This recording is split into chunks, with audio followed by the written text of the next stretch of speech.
अब यम का पास ही दंड देगा शेष।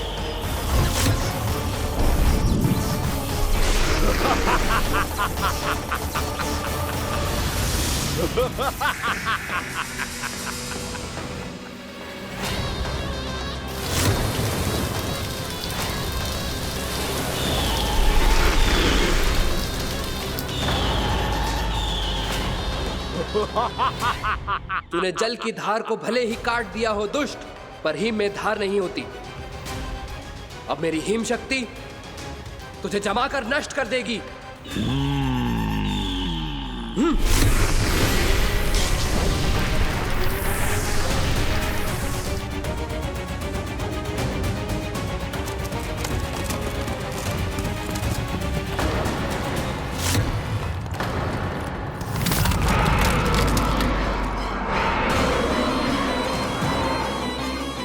चंद्र, वरुण, यम, अग्नि, इंद्र, तुम में से कोई भी इस योग्य नहीं है कि मुझे पराजित कर पाए और इस विष्णु अवतार की रक्षा कर पाए।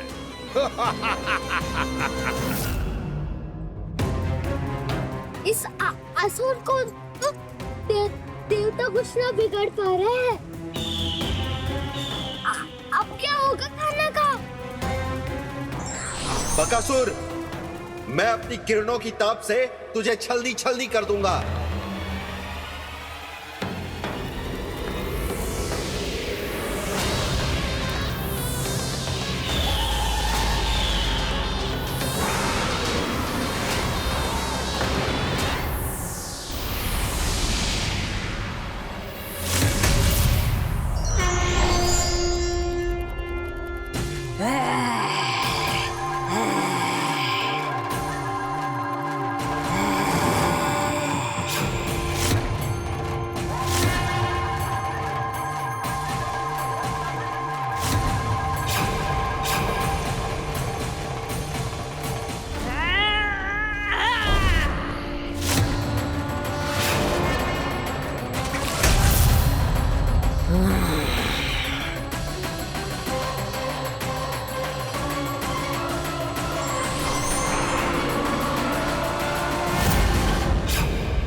पुत्र कार्तिकेय, इस असुर के उदर को फाड़कर अपने पिता के सखा श्री कृष्ण को मुक्त कराओ पुत्र।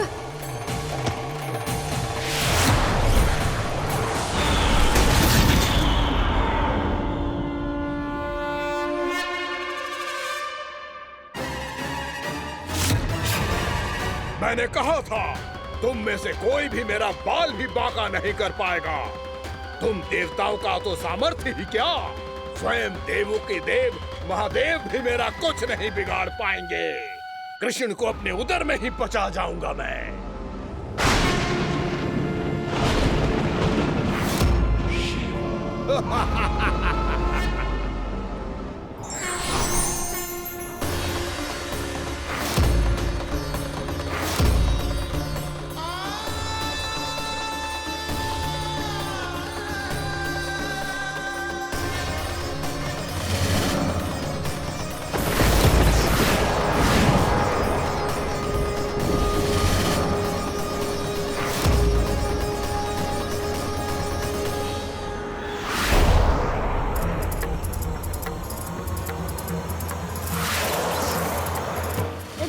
शिव शंकर का त्रिशूल है। एक ही बार में इस असुर का प्राण ले लेगा ये। हाँ, महादेव का त्रिशूल।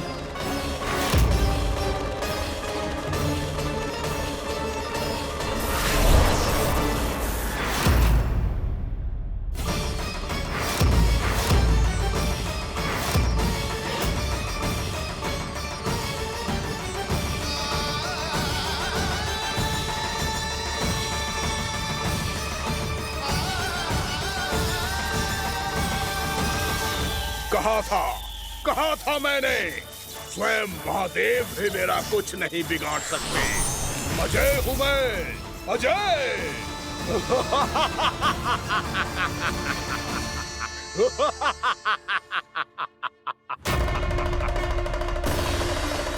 प्रभु, आपके त्रिशूल की महिमा तो अपरंपार है, तो फिर ये ठहर क्यों गया? आपने अपने त्रिशूल को वापस क्यों ले लिया महादेव? इस दुष्ट का संहार क्यों नहीं किया? क्योंकि इसकी मृत्यु मेरे हाथों नहीं, मेरे सखा नारायण के अवतार श्री कृष्ण के हाथों ही होगी, और यही विधि का विधान है। पर पिताजी, श्री कृष्ण तो इस असुर के उदर में फंसे हुए हैं, हम उन्हें मुक्त कैसे कराएंगे? ये उन्हें स्वयं ही मुक्त करेगा पुत्र। श्री कृष्ण अपने अपमान से क्रोधित नहीं होते, पर अपने भक्तों का अपमान वो क्षण भर भी सहन नहीं कर पाते। वकासुर यही भूल कर रहा है, हम सबका निरंतर अपमान करके वो उन्हें क्रोध दिला रहा है। वो ये नहीं जानता कि शीघ्र ही उन्हें अपने उदर में रख पाना उसके लिए असंभव हो जाएगा।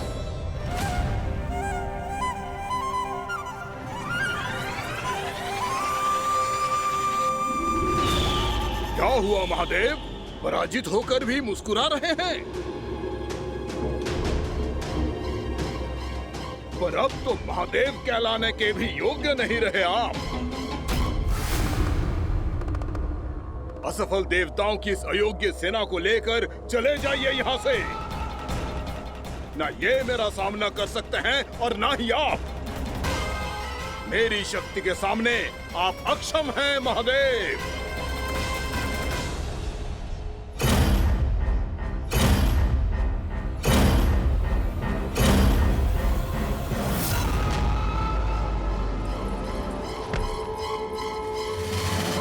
सुधा, जिस दुष्ट ने मेरे लल्ला को निगलो है ना, भीतर से जलेगो, छटपटाएगो, पीड़ा से कराएगो।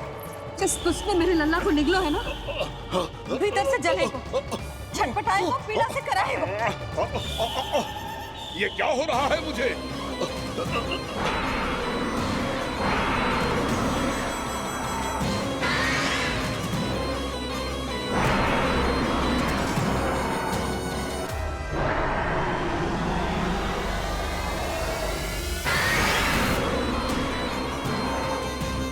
मुझे ऐसा क्यों लग रहा है जैसे भीतर से जल रहा हूं मैं?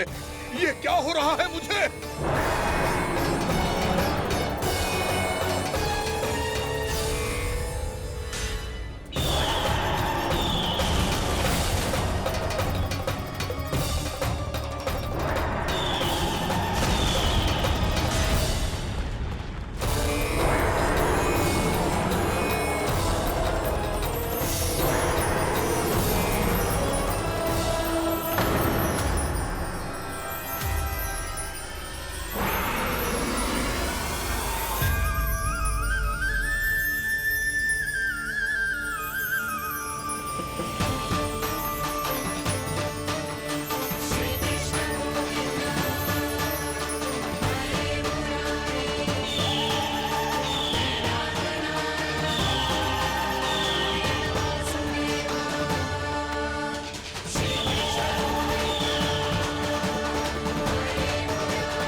हे प्रभु, मैंने ऐसे कौन से कुकर्म किए थे कि मुझे ऐसी मृत्यु प्राप्त हुई?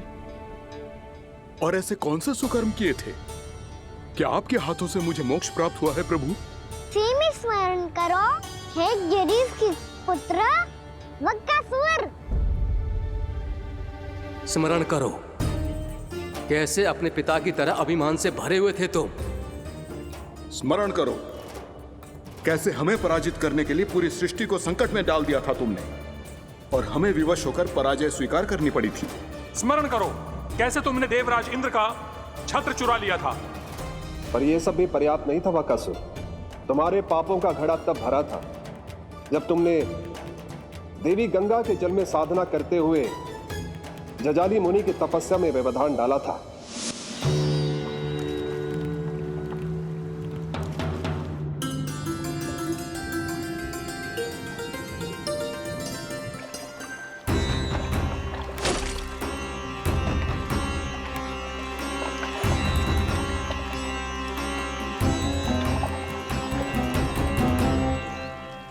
रुक क्यों गए चालक? नौका को आगे की ओर ले चलो। आगे बढ़ना उचित नहीं होगा महाराज। यहाँ से कुछ ही दूरी पर जालजली मुनि तपस्या कर रहे हैं। तो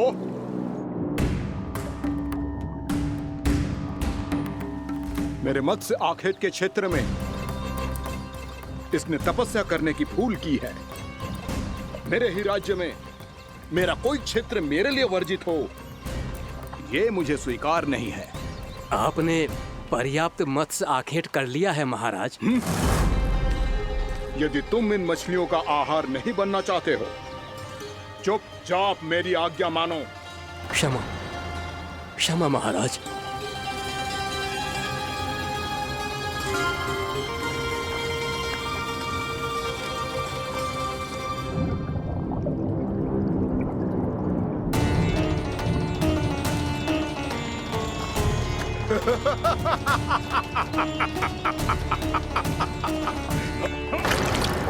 मुनिवर, रक्षा कीजिए, रक्षा कीजिए मुनिवर। हमारे प्राण बचाइए मुनिवर, मुनिवर हमारे प्राण बचाइए।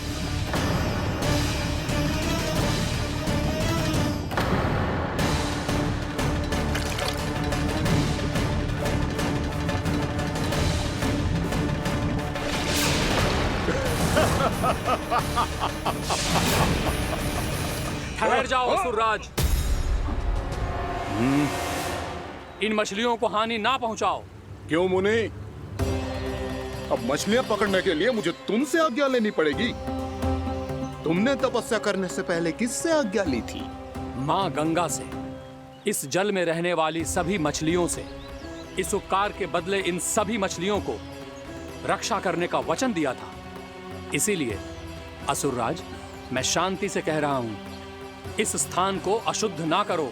चुपचाप यहां से चले जाओ, नहीं तो इसका परिणाम अच्छा नहीं होगा।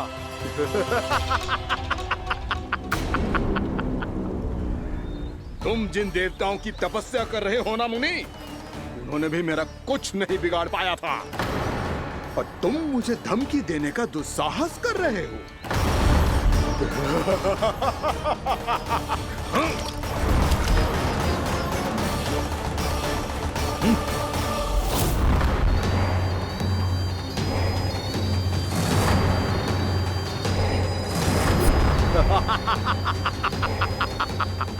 मूर्ख, विचारों से तो तू राक्षस है ही, और स्वभाव से उस बगुले की तरह है जो भूख ना होने पर भी उन निर्दोष मछलियों को आहार बनाता रहता है। इसलिए अभी इसी क्षण से तू वकुला का जीवन जिएगा। ये मेरा श्राप है, ये मेरा श्राप है।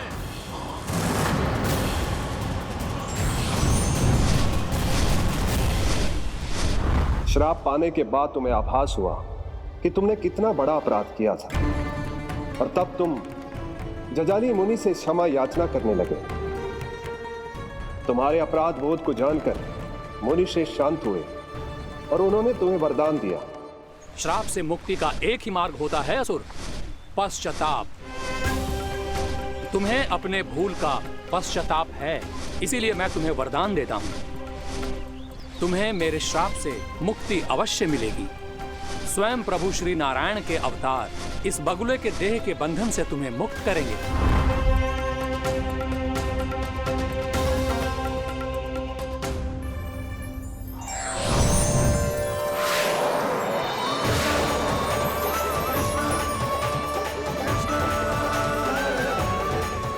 हम स्वीकार करें प्रभु।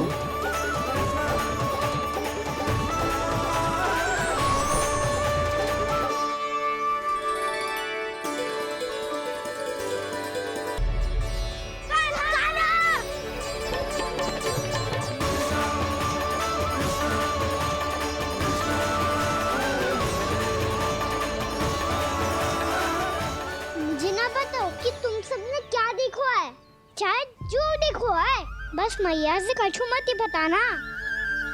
कान्हा!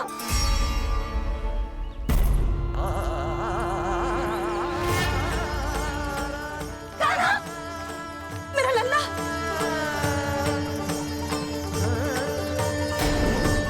भानु बता रहा था तुझे कोई असुर पंछी निकल गया था। हाँ?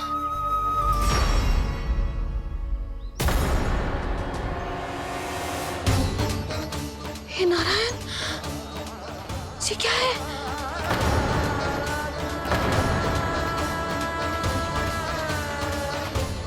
ये सब कैसे हुआ लल्ला? हाँ? कोई बताएगा मुझे ये क्या है?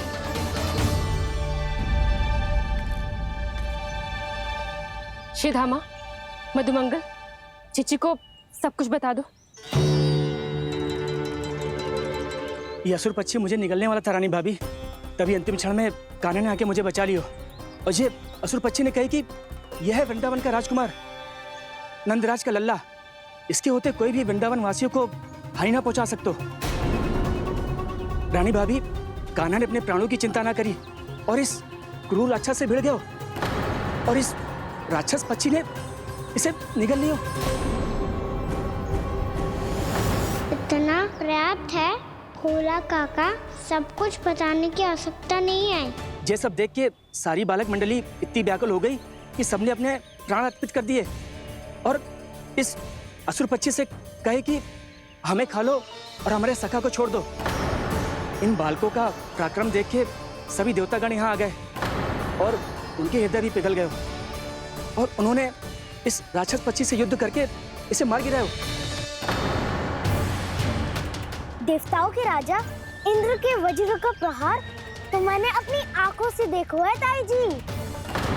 और फिर उसके बाद अग्निदेव ने अग्निवस्त्र का प्रहार किया। जय ना काकी, वरुण देव, कार्तिकेय, यमदेव सबने मिलके युद्ध किया इस राक्षस से। कहा था अभी मत बोलना। अरे सब हमारे शिव शंकर भी आए थे छोटी माँ। जाओ आप भी। बाबा साईता, मुझे लगता है कि ये कान्हा भी इन्हीं देवताओं में से एक है। संभव तो है चीची, स्मरण है पूतना और तृणावर्त के आक्रमण के समय भी ऐसा ही हुआ था। सभी राक्षस मारे गए थे पर अपने कान्हा को एक खरोच तक न आई थी। हाँ जीजी, मुझे लगता था कि श्री नारायण की विशेष कृपा है हमारे कान्हा पे, पर अब तो देख के लग रहा है कि हमारा कान्हा ही स्वयं श्री नारायण है। या फिर उनका अवतार है ये। अरे बस करो तुम सब, ऐसा कछु ना है। अरे जितनी बात सुनी है उससे तो यही लग रहा है कि कान्हा देवताओं और असुरों की युद्ध के बीच में फंस गया था। उसका इस सब से कोई लेना देना ना है। तो फिर इसके तन पे एक भी खरोच क्यों ना आया नंदराज? हाँ,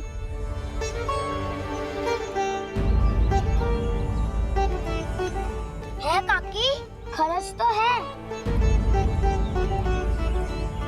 दिखा लल्ला। भैया बात पीड़ा आ रही है, कुछ करो ना। चिको भी अभी ना अति करती है। श्री नारायण का अवतार हो तो इतनी तनिक सी खरोच पे ऐसे रो तो क्या? बस बहुत होगा। अब तो तुम सबने सीमा ही पार कर दी है। कभी से श्री नारायण बुलाते हो, कभी श्री नारायण का अवतार। तनिक कछु हो ना जाता है कि तुम सब कहानियां बुनने लगती हो। जे बस साधारण सा बालक है, मेरा लल्ला है जे, इसे भगवान मत ही बनाओ।